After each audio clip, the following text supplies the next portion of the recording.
The radical left has taken over the Democratic Party.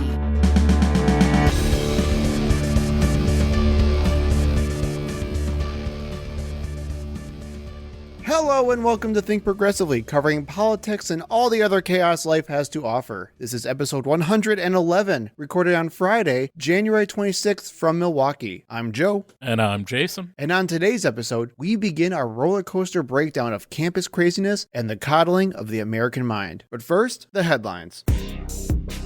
Up yours, woke moralists. We'll see who cancels who. First up in headlines. We gonna talk about New Hampshire. We gonna talk about sad Ron DeSantis. As we said last week, we're going to talk about the New Hampshire primary. And of course, the biggest news coming out of the presidential race this week. Before the primary, I must add. Correct. The man who got his ticket punched to New Hampshire in Iowa decided to drop out of the race before the New Hampshire primary. Ron Meatball DeSantis has suspended his campaign and endorsed Donald Trump. Did you watch his Coward. sad little Twitter video? No, I did not. Oh, it was so sad. And he's trying hard to take some shots at Nikki Haley while he's doing it. And he just looks like a sad little mush puppet. It's hilarious. So I thought it'd be nice, I don't know if that's the best word to do it, to remember our favorite moments from the DeSantis campaign. Mine were all of his attempts to interact with the public, which were just painful. I have that. All the reports about how awkward and unlikable Ron DeSantis was. And one of my favorite parts about that specifically was the article, Awkward Americans See Themselves in Ron DeSantis. What a perfect headline to encapsulate the entire candidacy of Ron DeSantis. I don't know, maybe sociopaths see themselves in Ron DeSantis. But yeah, my favorite was the mashup of him and Homelander. And how it was like just obviously painful for him to smile. Right. You know, for the Homelander actor, he's acting and like literally trying to hold back his like murderous rage. And it's trying to be Ron DeSantis. And Ron DeSantis is literally just trying to look like a human being. And they have the exact same facial expressions. I have a couple other fun moments here. The absolute failure of a campaign launch on Twitter with Elon Musk. Right. All of the technical difficulties they had because Twitter is not good for those kinds of live events. Which I think will go down in campaign history as one of the worst campaign launches ever. Elon Musk just took the whole time talking about himself. Yeah. It was the whole thing was perfect, man. I also have about all the stories of the constant infighting with his campaign, staff turnover, and everyone hating everyone else because Ron DeSantis, being the absolute crazy psychopath that he is, got all the other crazy psychopaths to go with him. And guess what? When you have tons of crazy little psychopaths that want to all kill each other, team up, shocker, it doesn't work too well. I also included when the campaign accidentally leaked an entire campaign memo on their website and showed everyone their strategy to try to defeat Vivek Ramaswamy and then got called out for it in the next debate because of it. And of course, even if it wasn't true, the shoe scandal and the idea that beta male Ron DeSantis put little lifts in his shoes to make himself look taller. Definitely something is going on with his boots. I don't know if it's 4-inch heels or what the case may be, but they don't fit right. You look at the pictures, something is off about how his feet are in those boots. And it's fun. And he got called out on that multiple times. Everyone would make little allusions towards it, little jabs at him. Yeah, it's hard to overcome all of that. And that is how he went from being, at one point, he was leading Trump. Yeah, the presumptive GOP nominee to being out of the race before the second primary. Isn't that crazy, though? We were talking about this long before the primary really started, and everyone had DeSantis just pegged right on top of Trump. Right. I was arguing that Trump was not leading when Trump said, oh, I'm way ahead and all that. And it's like, no, everything I'm seeing is showing that DeSantis is more popular than Trump until people actually got to see Ron DeSantis. And then that ended very quickly. So goodbye, Ron. We hardly knew thee. And hopefully we will never see you again. But I doubt it, unfortunately. But then let's talk about New Hampshire. So New Hampshire still had their primary, and it was basically between Trump and Haley. Trump won it, unsurprisingly, with 54% of the vote, and Haley took second place, a title I guess her campaign really is trying to hit home that they took a strong second. She was right about that two-person race, even when she came in third. With 43% of the vote. Which was higher than the polls indicated, but as I said last week, I expected her to do much better than those polls were indicating. She needed to. Just because of the way New Hampshire is structured. I think that DeSantis leaving the race actually helped Trump, which is why he pushed for that. Obviously, that's the reason DeSantis really dropped out right before the New Hampshire primary was as a favor to Donald Trump. And Donald Trump still took shots at him. He did. In his victory speech, which was just a rant against Nikki Haley. Oh my God, did you see that? At her because he wanted her to drop out too.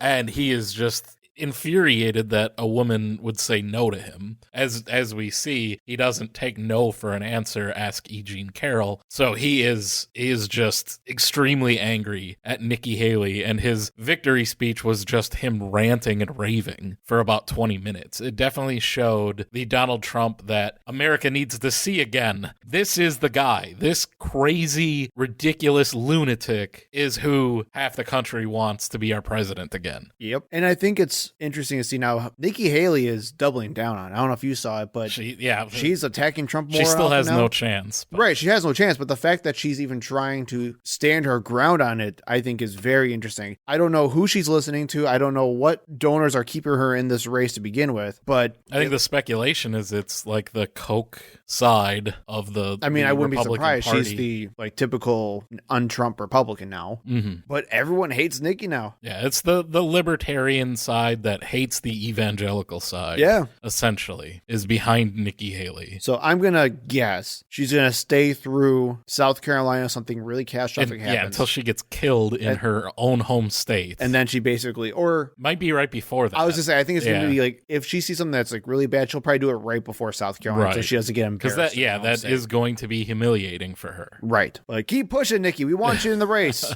The longer she stays in, definitely the more it hurts Trump's campaign. Oh, yeah. Because she can actually hurt him with Republicans and independents who lean Republican, which is, something that Joe Biden can't do. Correct. And speaking of Joe Biden, despite not running, there was another primary in New Hampshire that wasn't getting nearly as much attention because why would it? There was also a Democratic primary, and miraculously, Joe Biden won. Actually did better than Trump.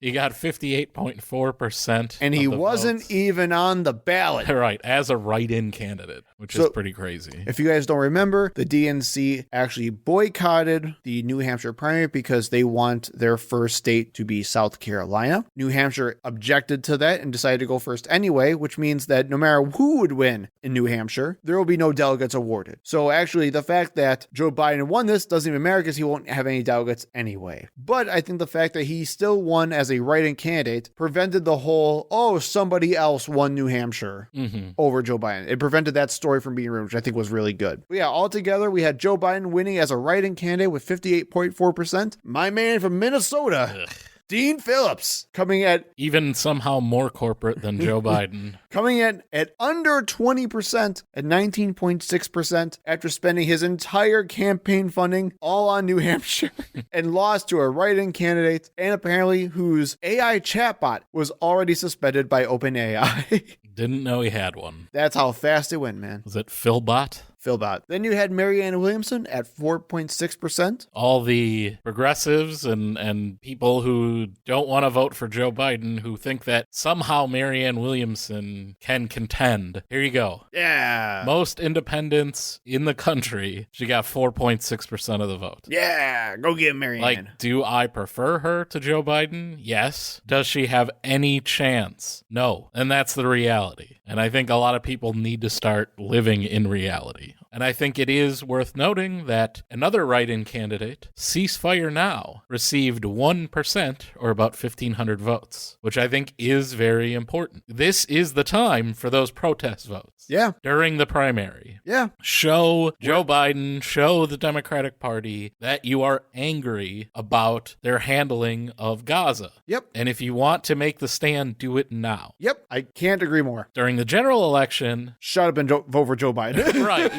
You're not going to have a Marianne Williamson to vote for. You're not going to have a protest vote that is going to be meaningful and not going to ultimately hurt your own position. That's correct. Using a protest vote in the general election is like the trolley problem. The trolley problem is there's a trolley coming down the tracks and it's going to run over someone or a bunch of people. Like it's going to run over 5 people that are on the tracks. And you can flip a switch and move the tracks and it'll just run over one person instead. But you are going to have to basically kill that person by actively flipping a switch. And it's like this big moral dilemma of what should you do? This version of the trolley problem between Joe Biden and Donald Trump is you can let the trolley run over 5 people, or you can flip the switch, and not only does it run over those 5 people, it also runs over 100 more.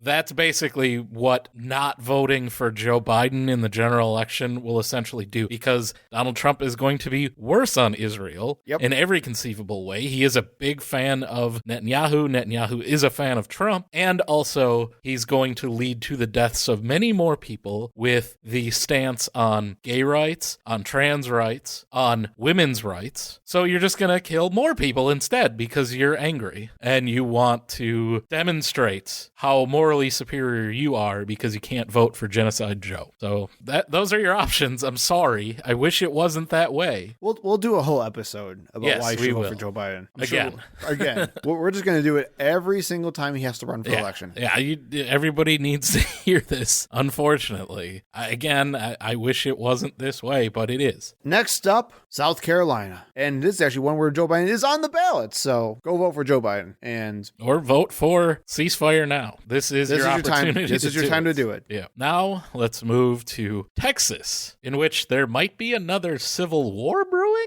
Cool. On Monday, the Supreme Court ruled 5-4 that the state of Texas could not install razor wire and saw blades on the Rio Grande in an attempt to maim and drown migrants attempting to cross the border, which was going against the wishes of the Biden administration. Hey, what did I just say? Trump would be all for this. Instead, the Biden administration is actually stopping Texas, or attempting to stop Texas from doing this. Well, and this is the story that we talked about, I don't know, was it last month or 2 months ago or something like that? It was quite a while ago. Yeah. Where you had just the most barbaric way of trying to deal with migrants coming into the state. Right. Kill them. Literally. Drown them. Yes. Yes. And kind of surprisingly, Amy Coney Barrett and John Roberts sided with the non-sadists on the Supreme Court to deliver this decision. This is what happens, Joe, when you pick somebody to be on the Supreme Court for a single issue.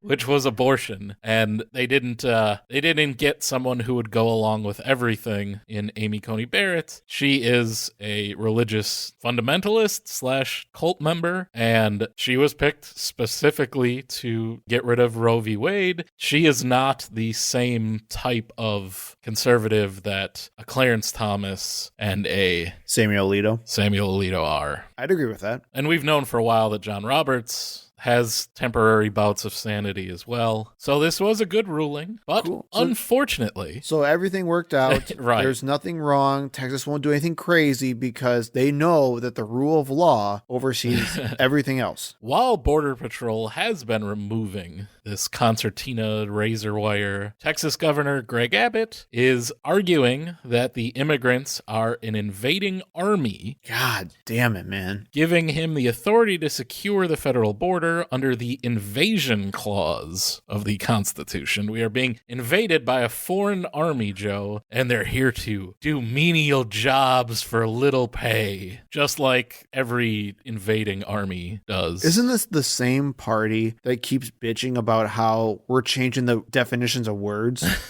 You can't just cultural Marxism. You can't just call a group of people an army.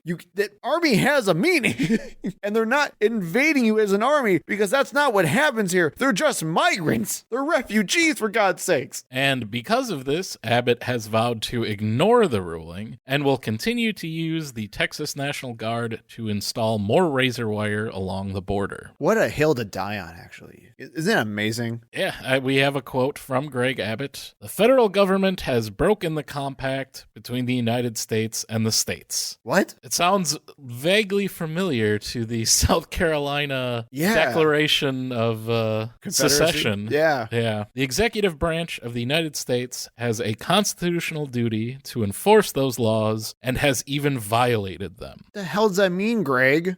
And this has fueled the patriot/militia wet dream of another civil war. Because the first one went so well for Texas, they're just eager for another. And there is currently a protest caravan headed to the border. So we'll see what happens there. Hopefully that does not become another January 6th where a bunch of hillbillies are fighting with Border Patrol and probably shooting anyone who's a shade darker than they are. So we'll have to keep an eye on that. It's a really bad situation. What's going on, and it's all being pushed by right-wing media because it's been their narrative during the entire Biden administration. And they want this to be the number one issue going into the election. Well, have you heard the story about how Trump pressured McConnell and all other Republicans to not make a deal on border security? Yes. Because they want it to be a campaign issue? Right. It needs to be a problem for them to fix. But the narrative that the borders are open, which is what they keep saying, open border, open border, open border. We do not have an open border. Nothing has fundamentally changed between the Trump administration and the Biden administration, except for two things. One, the stop separating families and putting kids in cages so that they become orphans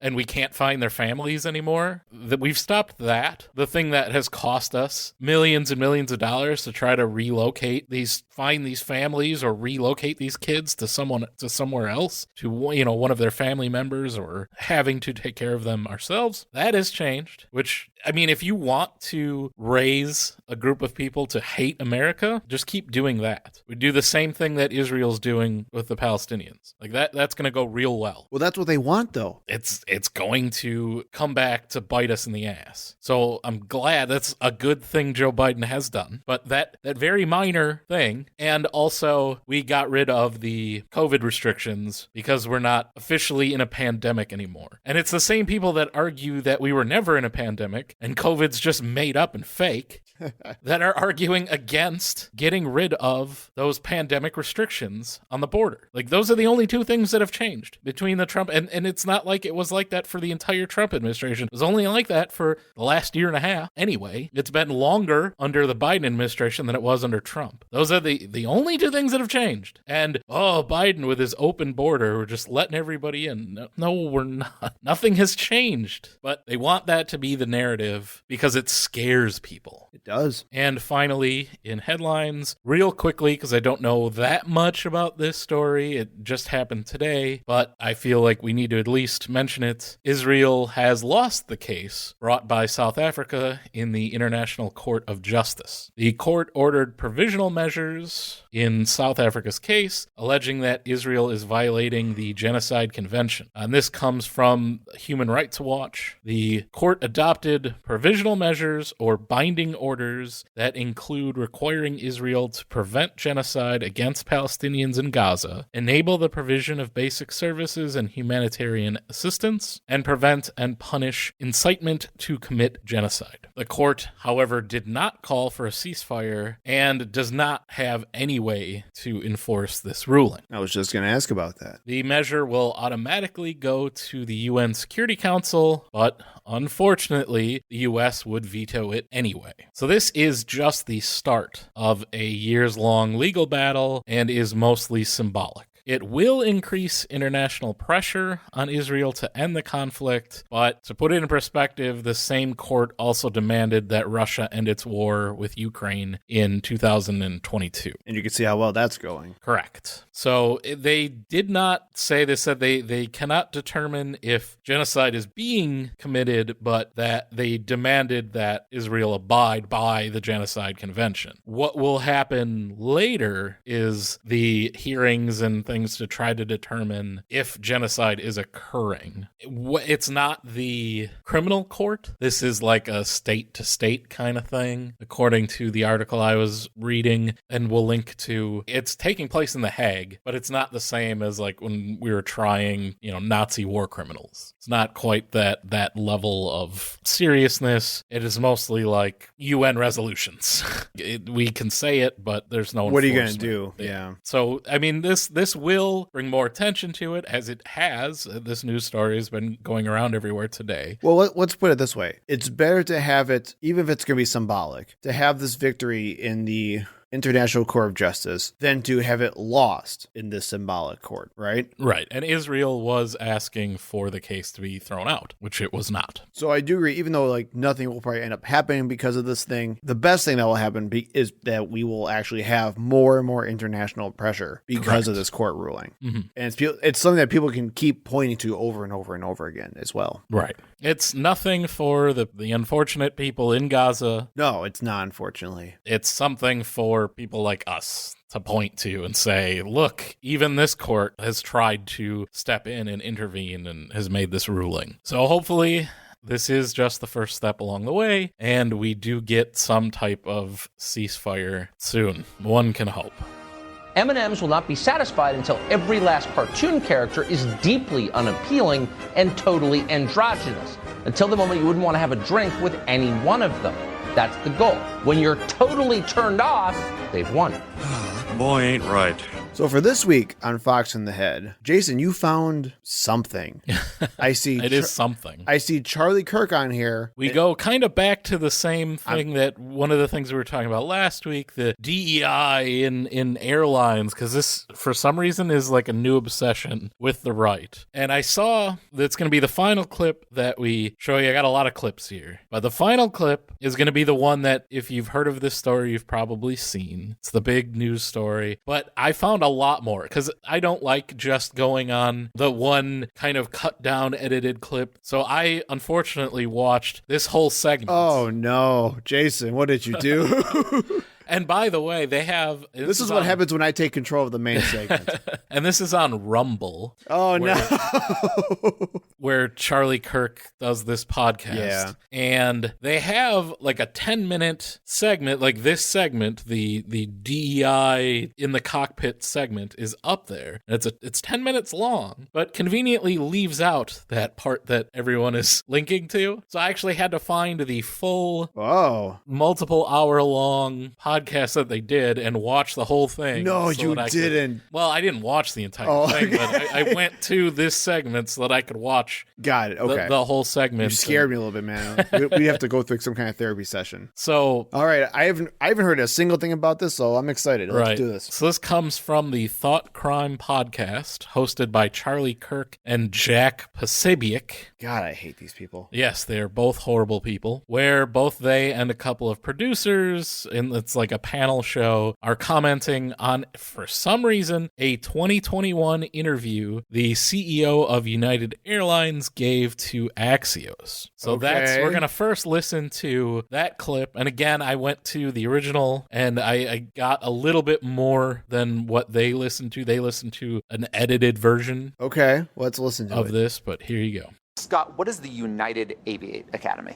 Aviate Academy is really about training the next generation of pilots. Down the road, there probably is going to be a pilot shortage here in the United States. Why do you expect that? The military produces far fewer pilots today than they did, in the Vietnam and Cold War era, and it's hard to become a pilot, a commercial airline pilot, on your own if you're not going through the military. How is diversity and diversity targets working into the Aviate Academy? We have committed that 50% of the class of the classes will be women or people of color. Today, only 19% of our pilots at United Airlines are women or people of color. And by the way, from all the data I've seen, that's the highest of any airline in the country.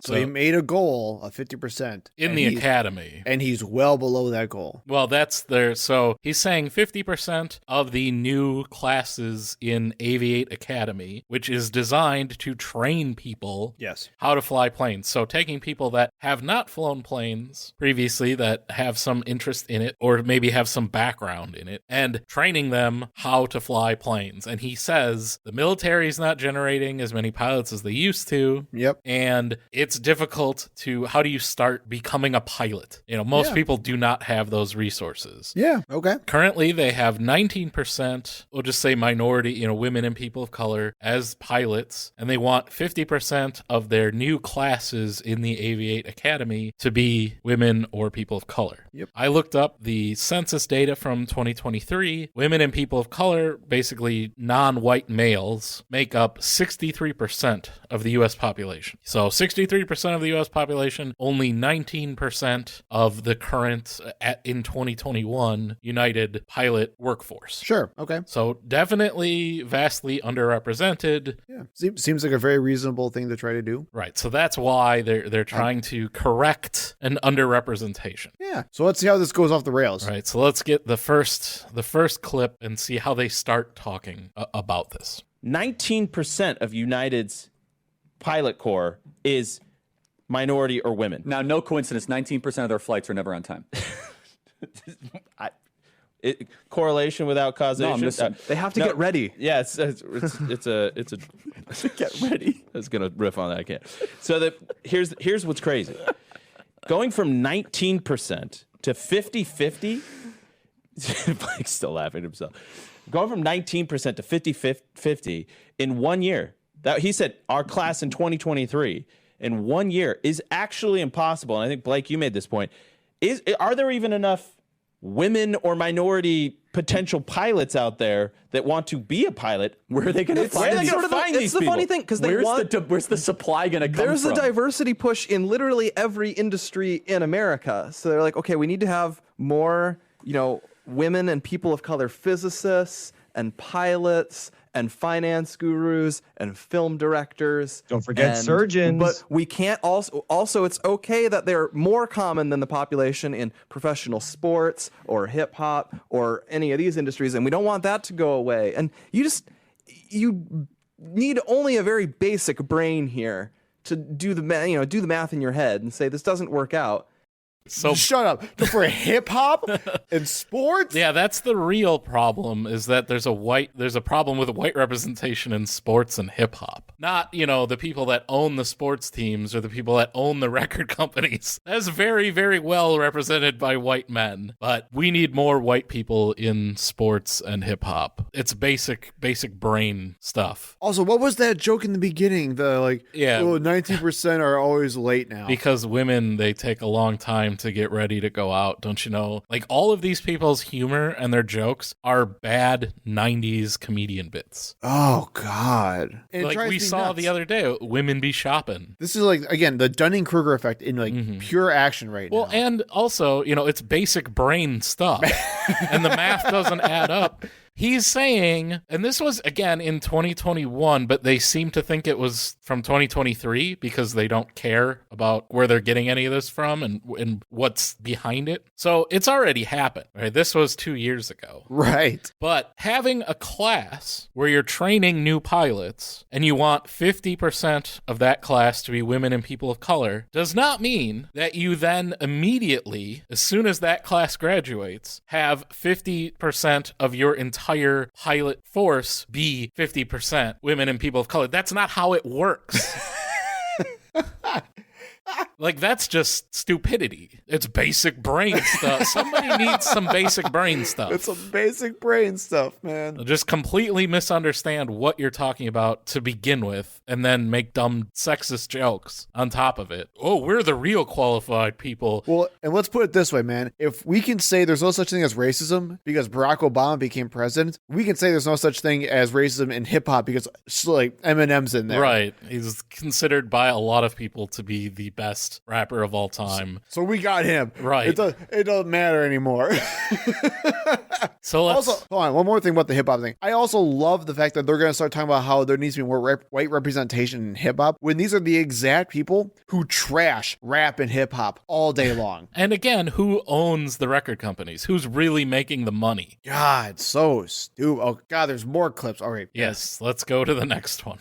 Well, the reason that pilots are all male is to become a pilot is hard. You need a ton of hours in the air to become a commercial airline pilot. A lot are veterans. Let's just yes. So you get people who either are veterans, and those go through a pretty tough winnowing process, or people who care enough about it and have the resources to be hobby pilots at a high amount of time. Or their parents paid for flight school when they're 16, 17, or 18 years old. Exactly. Which is a thing of upper middle class society. Yes.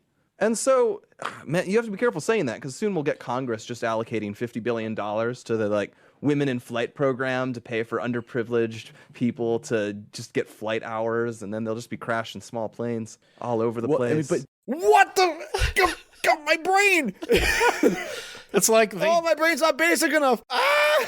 It's like they know what the actual problem is, right? Well, they said it. Right. It's only something for privileged people to be able to do. Well, they say upper middle class people. And then they literally said, and we don't want to say this even more because then the government's going to come in to start subsidizing this. Right. We can't have the government do this. Because then we have poor people come and do this And then we also can't have private businesses do it either, like United is trying to do. So we can't have a public solution. Can't have a private solution. Right. We don't want the poors to fly our planes. Well, also, really women and minorities. Well, right. Because also I want to talk about this as well, where right in the beginning they talked about, well, here's why there's so many males. Because they're the ones who care about it. Well, that was insane. But the other one was too, is because it's really hard. What? So you're saying women and people of color don't have what it takes? Right. What are you saying with that? Math is hard. The old Simpsons Malibu Stacy clip where they have the Malibu Stacy, Lisa gets it, it's like her idol, and then it's a talking Malibu Stacy and she pulls the cord. It's like, math is hard. Well, and can I just say how disappointed she is? Because that's the typical argument for why men are doing so many things with this. I don't know if you're such a nerd that you may have heard about the craziness with Warhammer 40K, where they introduced female space marines and now all these neckbeards are losing their minds. Women can't be space marines. And the exact argument they have is literally that, which is it's too hard of a process. They can't get in. This is that. But what's even crazier is that this usual argument is because of a physical element, right? Men are just stronger, therefore they have to be the ones that are on top to be able to do this because women can't sustain the physical demands of this. I don't know how. I've never driving been a an Airbus. Right. I've never been a pilot before. I can't imagine driving an Airbus is so physically strenuous that you're in a war zone that you can't even do this thing. There are women. What are you talking about? Jet pilots. Yeah. If they can handle that, I think they can handle the plane that the whole point of it is to keep it as comfortable of a ride as possible. I think they'll be okay. I'm just baffled. But I like that they almost get what the reason is and why we need these types of programs. And then they're like, yeah, but I don't want it that way. Yeah. It's well, we know there's actually inequality with all this type of stuff. And we want it that way. And that's the way it needs to stay. Yeah. So let's listen to the next clip. Oh, no. I don't want LaQuisha James. They have that comes up, pilot voice. And she's just like, hi, ladies and gentlemen. Pray for me. And the truth is it's just this is a creation that the left wanted because and they think you can't say anything about it because they'll call you a racist. In your head, 19% are already diversity hires. So 1 out of 5 flights, you guys are putting your life in your own hands.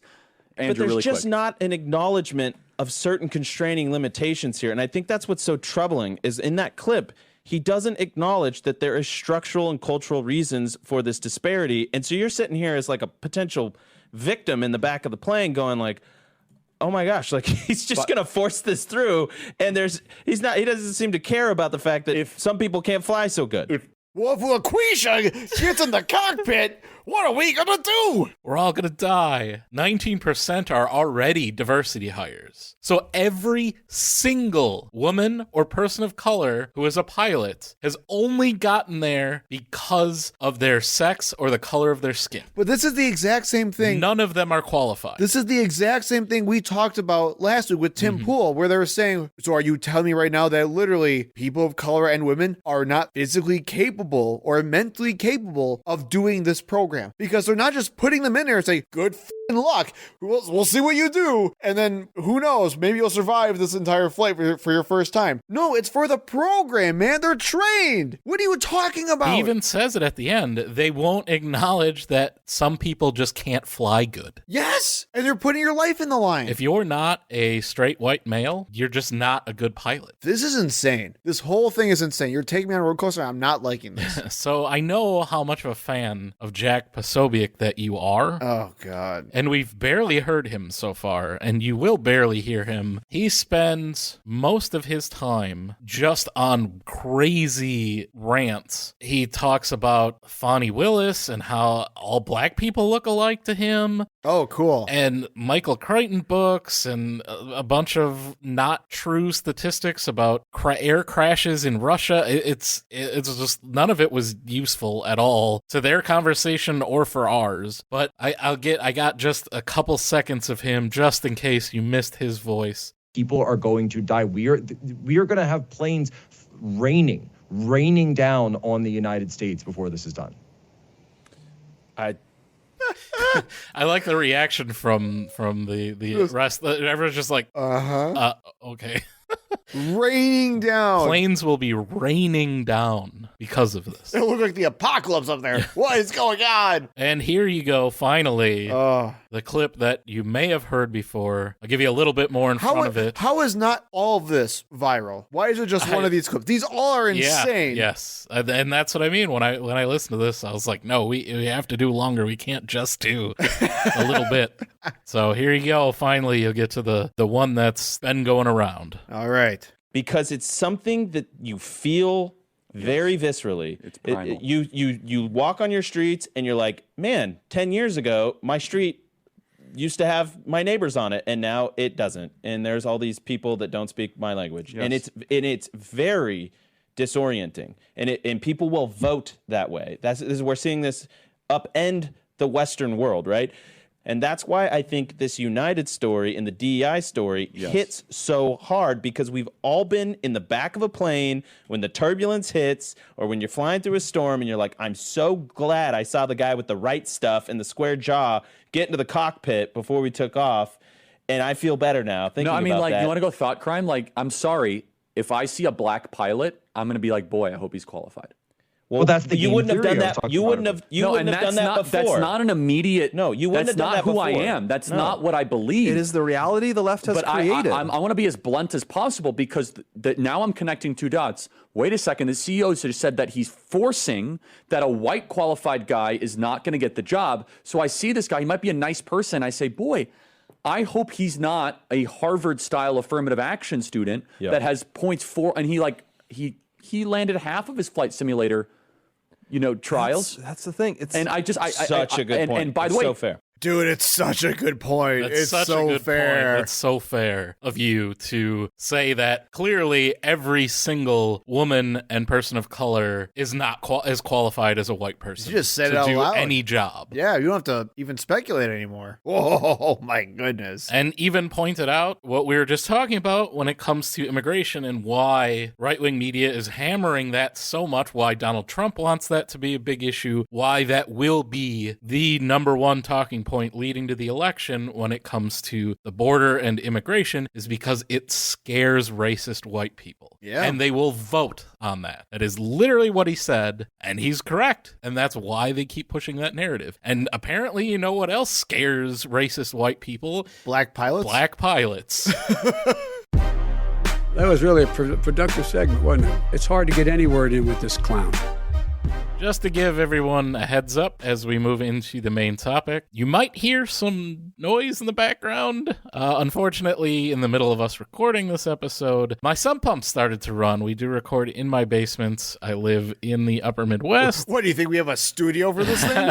Come on. We don't have a Patreon. It's going on right now, for God's sakes. Well, it's basically because, as we talked about a couple weeks ago, we had over a foot of snow, and global warming isn't real, but it's the end of January, and it's like 40 degrees outside, so we're basically California now. All of that snow is melting and draining into my basement. As we speak. Right, and the sump pump is diligently pumping it back out, but is unfortunately making a lot of noise. Hopefully the microphones don't really pick it up, but just in case, I wanted to give everybody a heads up. For our main segment, what I really wanted to do was talk about campus craziness. And the way I wanted to go about it was I ended up reading The Coddling of the American Mind by Jonathan Haidt and Greg Lukianoff. And I did not. No, you didn't. And that's okay. This was my torture I put myself through. But I really wanted to read what this book was because it's a New York Times bestseller. Everyone raves about this book. It's supposed to put campus craziness into perspective. And these are supposedly qualified people ready to talk about this. Do you remember how angry I got when we were talking about Tim Pool and his very bad reading of that one science article? Yeah, the why women can't be hunters. Imagine that for like 300 pages. I don't know what it is. Maybe it's the same reason why I have issues with Tim Pool. It's this weird, smug, centrist way of doing these things. And maybe because like they have this high expectation for these types of books because they're supposed to be more qualified than others to say these types of things. And it's just awful. So let's go into it. This will be a two-parter talking about this book because there's just so much to break down. A little bit of background about The Coddling of the American Mind. It actually originated as an article in The Atlantic in 2015. I'll link the article if you actually want to read a shortened version of what this book is, and it's called The Coddling of the American Mind: How Trigger Warnings Are Hurting Mental Health on Campus. It basically stems from the discourse around safe spaces on college campuses, specifically one particular situation at Brown University, which we'll talk about later because it's in the book. The authors, Jonathan Haidt, is a social psychologist, and he also wrote the New York Times bestseller, The Righteous Mind. I actually really liked that book. I read it while I was in grad school, not for grad school, but just while I was there. A lot of fantastic stuff and a lot of great research that's in that book. Highly recommend it. Not so much this one, though, huh? We'll get to that.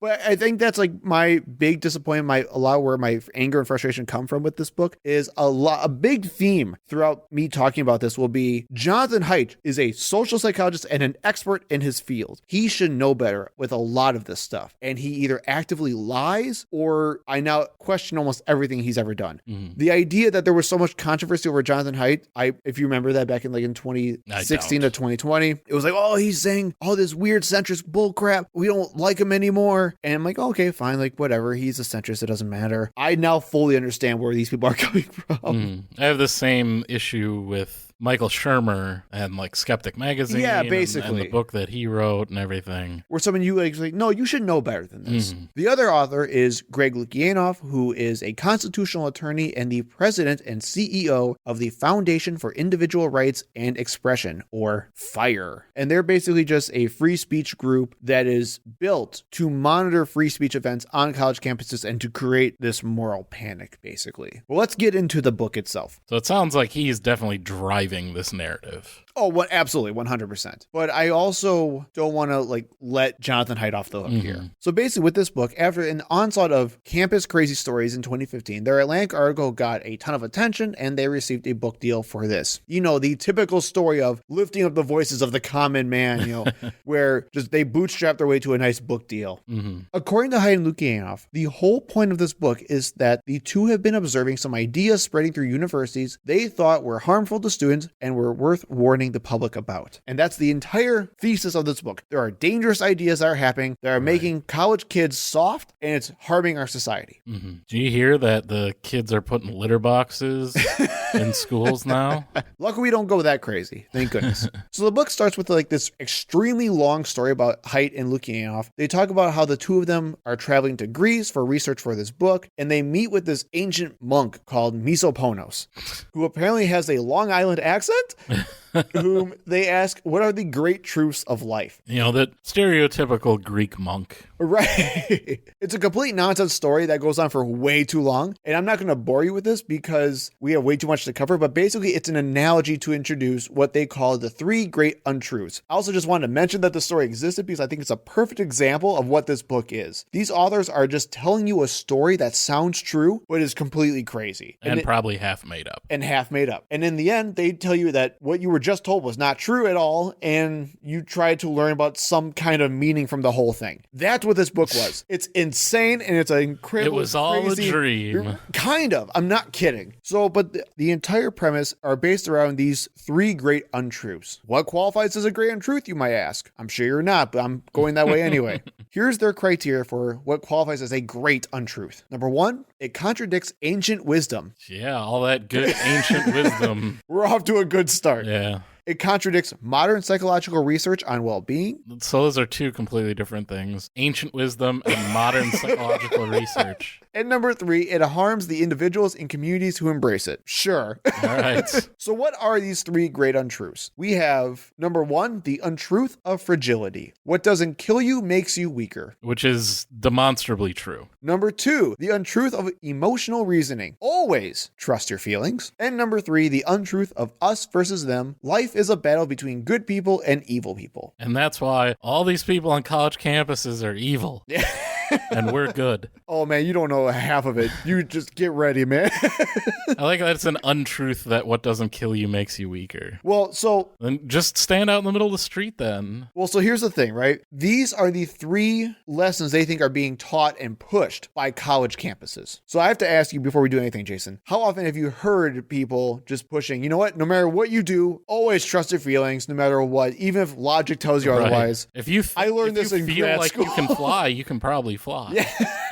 So for our first episode, what we're going to do is we're going to go through these 3 great untruths and discuss what their argument is. Are you ready? I am ready. Good. So let's start with the what doesn't kill you makes you weaker. They start this section with an anecdote about Haidt having to go to an orientation meeting for his kids' preschool, where I guess they were told that parents couldn't bring peanuts or any other things that kids could be allergic to into the building. Pretty standard these days. Yeah. I do think it's kind of funny because Haidt actually outs himself here as the by stating he interrupted the meeting to call these rules excessive and ask the entire room if their kids had any of these allergies. And he then tries to paint the teacher as the bad guy for being annoyed with him for interrupting the entire orientation.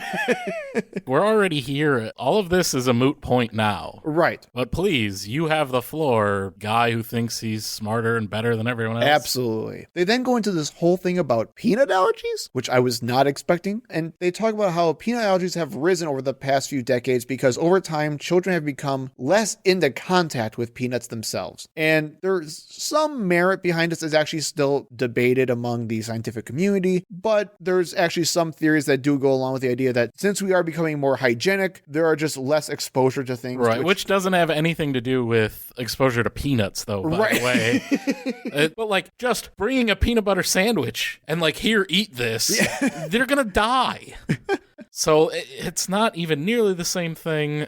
Well, it's even dumber than that because they use this as an analogy for sheltering young people from ideas, which that's not how ideas work. Right. One of their main arguments is we need to expose kids to really crappy racist ideas to, I don't know, make them better. I don't understand what's going on. And it's also a bad analogy because don't pick something that literally can kill people. Right.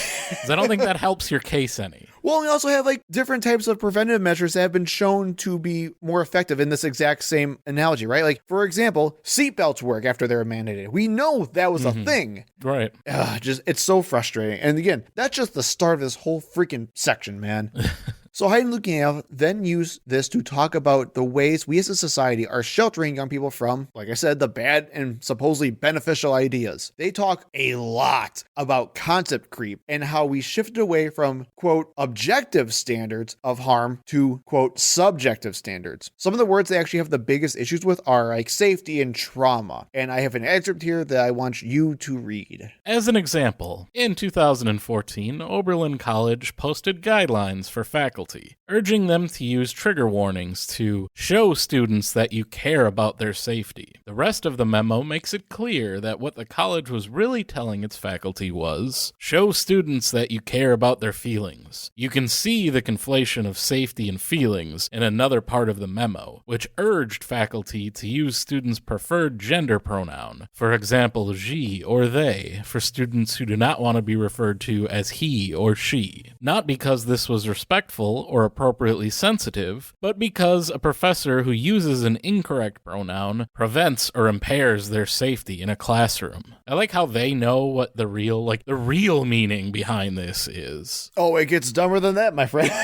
But yeah, so a lot of their argument actually all boils down to, we don't like when people use the word safe and safety to talk about emotional or mental things. Because it's not real, right? That's what they're saying. I'm not kidding. They go on to say, after that quote, that back in 1980, the DSM-3 emphasized trauma as a severe external reaction, and how it's bad today that psychologists and therapists are using the term to describe things like divorces or, losses of loved ones. Because God forbid you experience trauma when you lose a loved one. Nope, apparently not.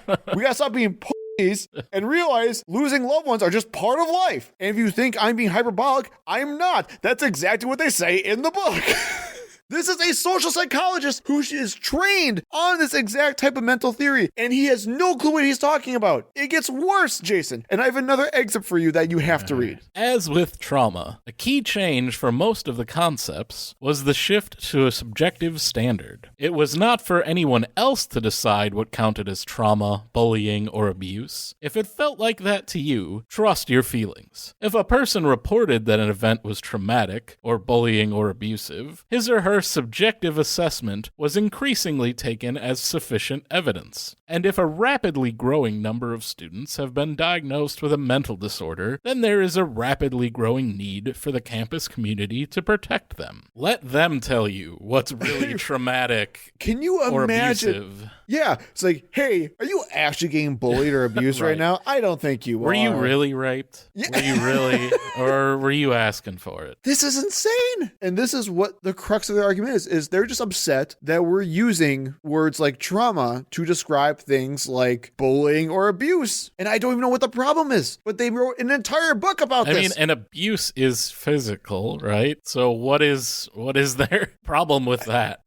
Dude, I don't know. I just don't know. So they go from there to talk about safe spaces. And this is where we talk about the event that created the entire campus crazy genre. In 2015, Brown University hosted a debate about whether rape culture existed. There was a lot of backlash from the students, one being quoted in the book saying, bringing in a speaker like that could serve to invalidate people's lived experiences. According to Hayden Lukianoff, students tried to lodge a complaint with the university to cancel the debate and disinvite Wendy McElroy, the speaker who would argue against rape culture, which failed. Hey, I brought up rape, and that's exactly what you're arguing against. Big surprise. What the authors are actually mad about, though, is that the president of the university put out a statement saying that she disagreed with McElroy and that the college would hold a separate talk about rape culture for students who did not want to go to the debate. The same student I quoted earlier separately held a safe space for students during that time of the debate where students could have cookies, Play-Doh, coloring books, and other calming things. That is a little bit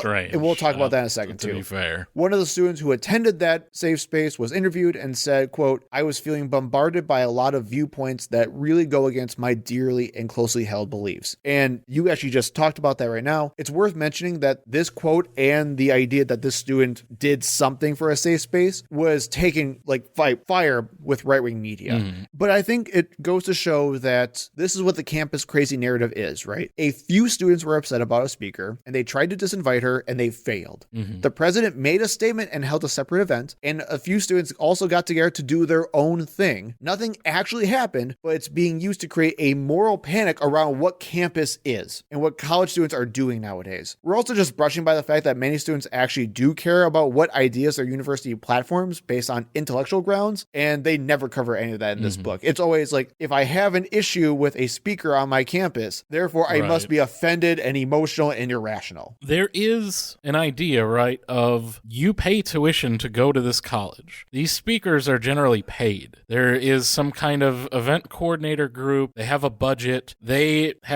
pay these speakers fees. They pay to fly them out there. You are indirectly paying for that with your tuition. So I can see definitely being upset, being like, hey, this isn't what, my tuition, or if you went to a concert or some other event and that money goes to the event organizing and then they're using that money for this, you should be able to voice your displeasure with what what they're doing. And again, isn't this just confronting physically like the things that you don't want? I'm not great with the, like, here we'll play with Play-Doh and coloring books. Seems a little childish to me, but protesting this speaker and speaking out against it, that's what you should do. But it's even dumber than that, though, Jason, because that yes, while I think a lot of people would have issues with the Play-Doh and the blankets and stuff like that, that's a separate event that some students just did on their own. They treat this entire thing, and again, this was the event that caused the entire debate about what safe spaces were. Well, and again, it's like, it wasn't everybody. Right. So the university didn't even back it. Right.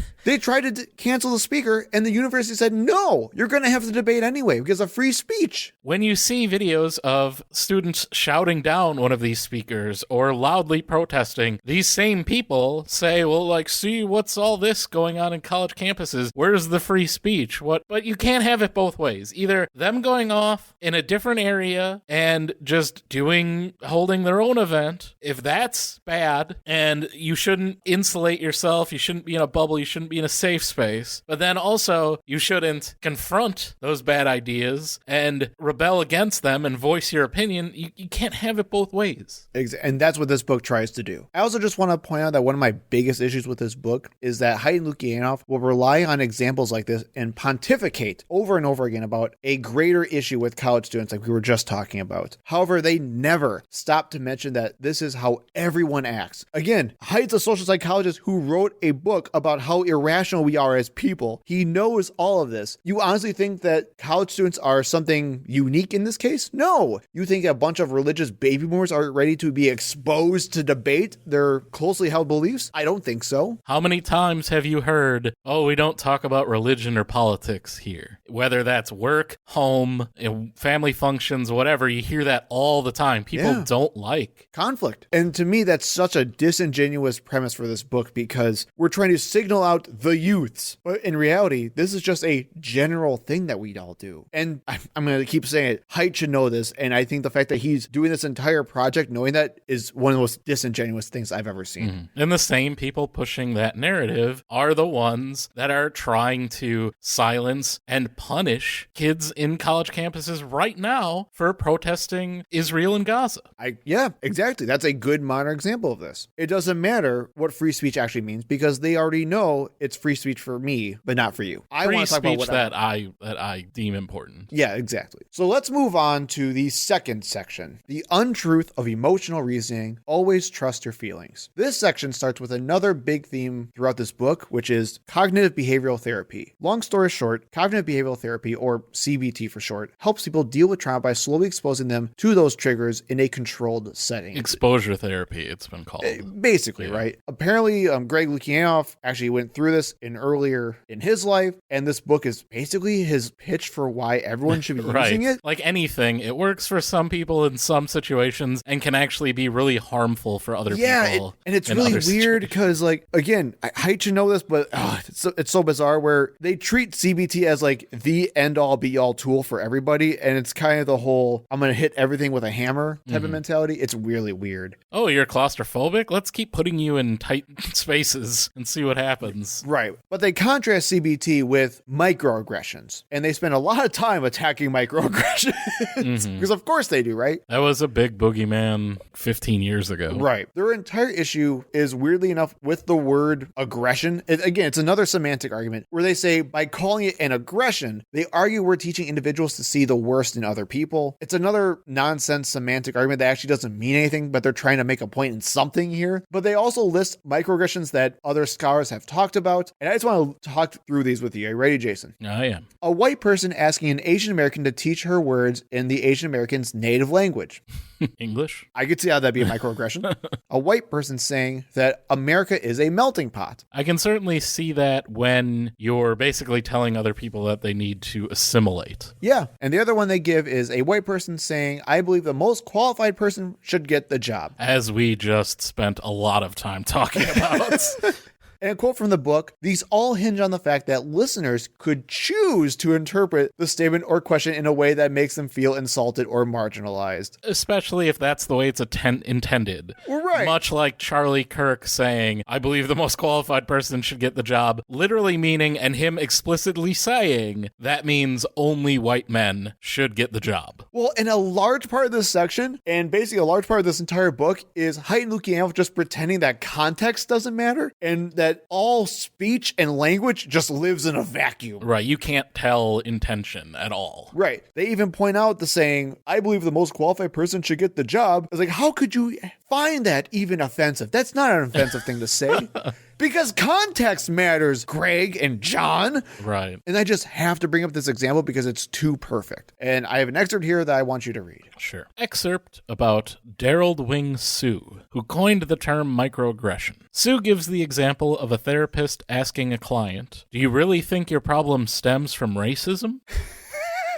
Depending on the therapist's intention, such a question could indeed be improperly dismissive. But if the intention of the therapist is to help the client talk back to his emotions, search for evidence to justify interpretations, and find the realistic appraisal of events that will lead to the most effective functioning in a world full of ambiguities, then the question may very well be appropriate and constructive. Again, you can't tell. There's no way you'd be able to infer what the intention is based on being in that situation. Let the social psychologist tell you what is really meant. And I literally wrote in my notes, oh, wow. So 2 white guys are now going to tell people of color how to feel about racism, huh? Right. Let me explain racism to you. And this is why I had to include this, because later on the same page, they give an example of an Arab American who wrote about how he's not offended when people say racist shit to him.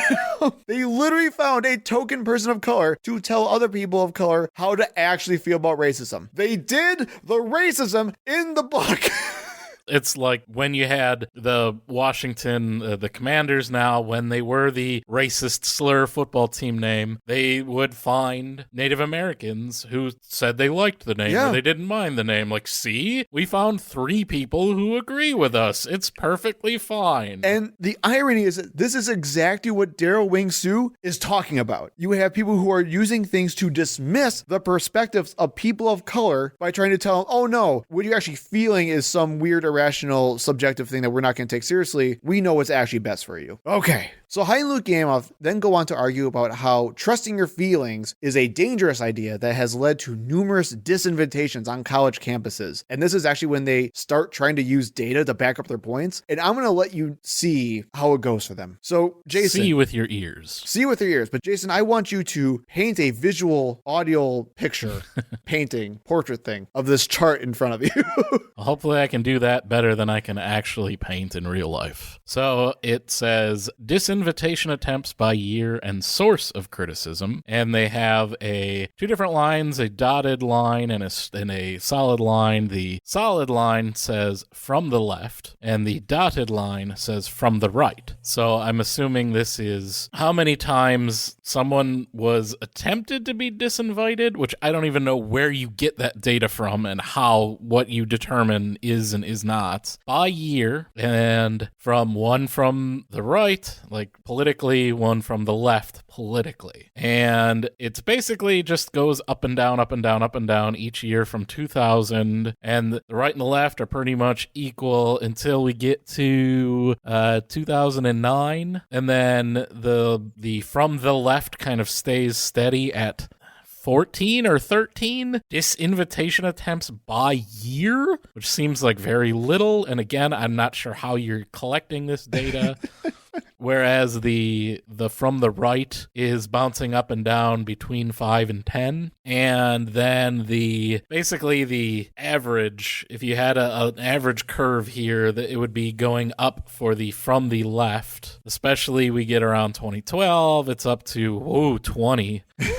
And then actually goes down in 2015. These dates don't line up with these lines very well. And then goes back up to the high point. Yeah, 30, we'll say 39. I'll give him a 39 on that at the most in 2015. There's also a couple stars on here that I don't know what they are. They're not attached to any line. I'll tell you what random. those random stars are. Did you read the notes underneath it? Can you read? Asterisks show where the solid line would have been had Milo Yiannopoulos been removed from the data set. So he was attempted to be removed multiple times. He's a good, it looks like 30% of the attempts in 2015, and only a couple in I guess it has to be 2017, right? The last one. Yeah. But where's 2016 then? Shut up. It's it's very confusing, but they're trying to say the left does it more than the right, but only for a few years and only by a few. And again, who is keeping track of this? I will tell you. And Jason, before I do anything further, you are a literal Bob Ross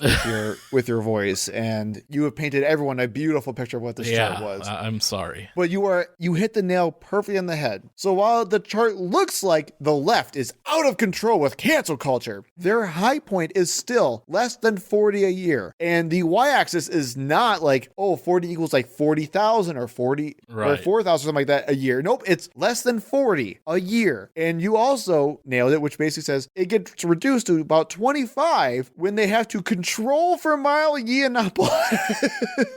And I just did some quick math here as well. There are 2,637 four-year colleges in the U.S. If every university hosted just 5 speakers a year, and that would be like super low, that would be 13,185 per year and 237,330 over the lifespan of FIRE since 2000. And that's where I'm going to answer your other question, which is these are all from FIRE's database. So people this is reporting it to a conservative. Yes, this is their database. Yeah. And their database says that since 2000, there have been 379 disinvitation attempts. That would mean that 0.16% of speakers had an attempted disinvitation. Right, attempted. What counts as attempted? Literally sending a letter to somebody. Right. And again, I have to be very clear. That's just attempts. The book also states that less than half of those attempts were successful. So less than 1/100th of 1%. Yes, we are in the downfall of society. What are we going to do? The authors then pair that chart with some data from a survey done by FIRE in 2017. I'll link the survey so you can just see the whole thing for yourself. Specifically, they cite that 58% of college students said it was, quote, important to be part of a campus community where I am not exposed to intolerant or offensive ideas. And if you want to know how far up their own ass this book is, they continue to say that this is a repudiation of the legacy of Socrates.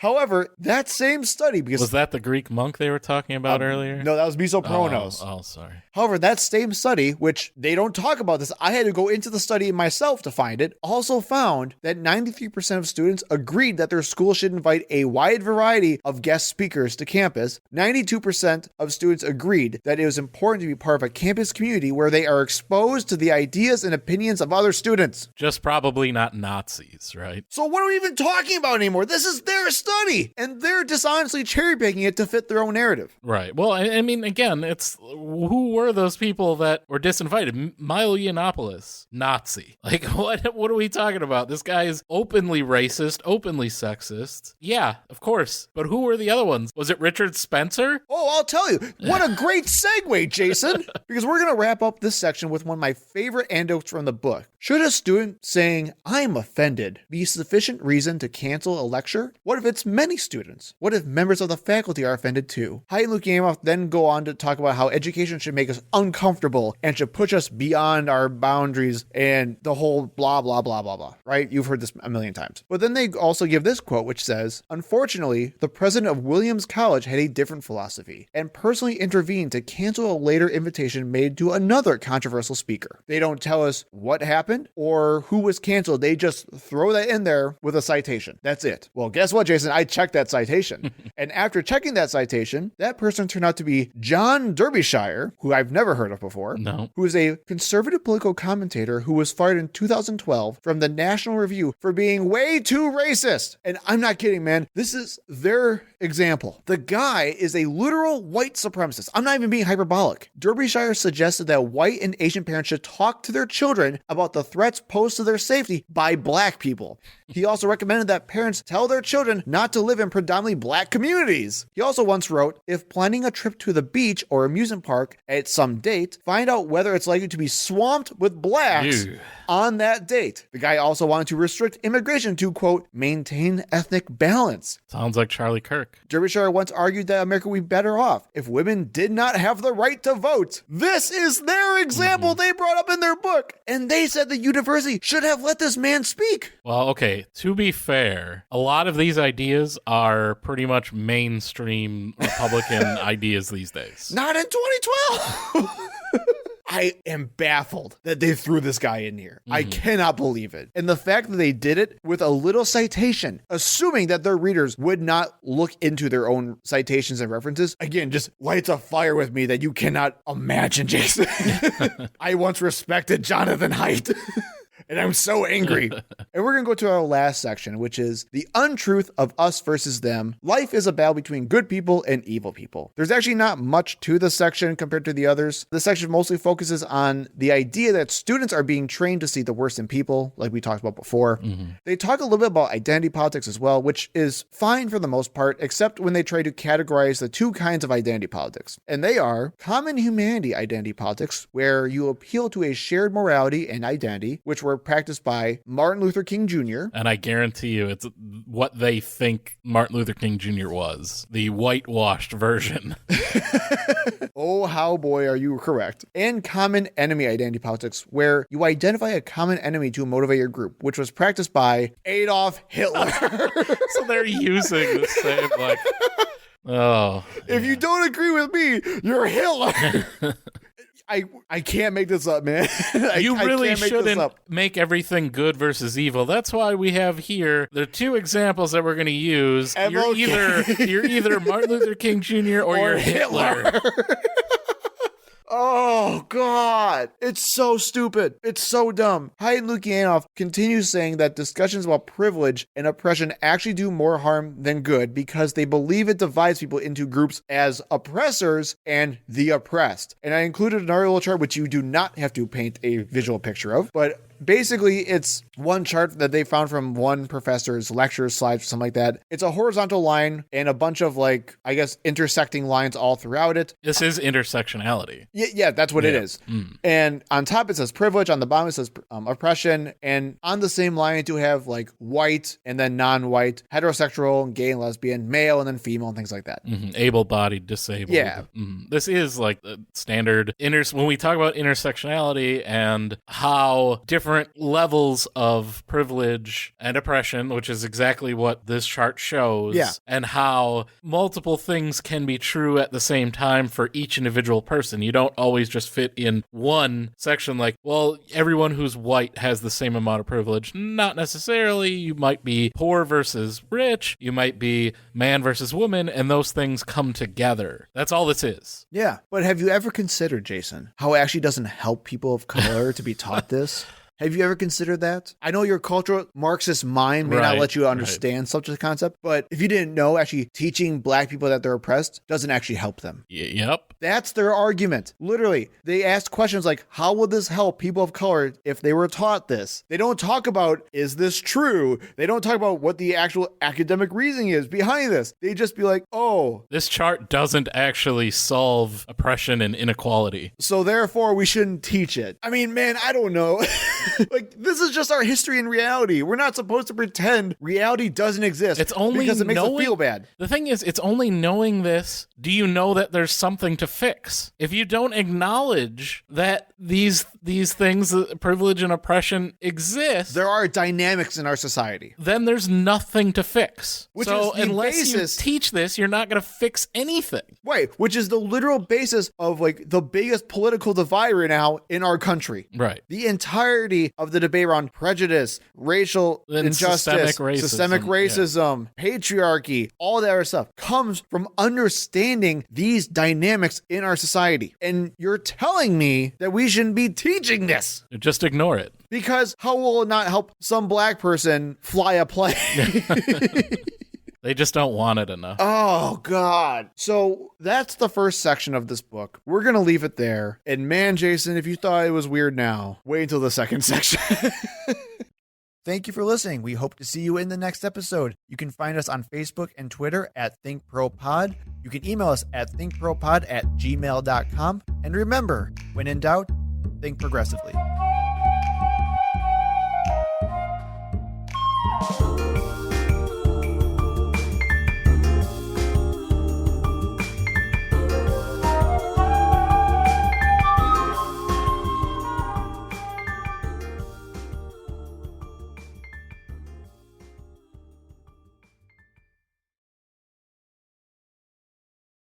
But during book club this last month, when we were doing the book Cultish, that's the book that says multi-level marketing companies are a cult. Yep. P90X is a cult. Peloton is a cult. All these things are cults. For some reason, they're like, oh, but Falun Gong, that's fine. They're just being persecuted by the Chinese government. What? And they're not a cult. So during book club, I was like, okay, so on this page, when it says this, and I had all the Falun Gong stuff from our Epic Times episode, like, has anyone ever heard of the super conservative right-wing newspaper, the Epic Times? And like a bunch of people are like, yeah. That's Falun Gong. Have you heard the advertisements for Shenyun? Because that's coming to Milwaukee in February. Oh, yeah, I've seen them all. That's Falun Gong. Everyone was like, what? It's a cult.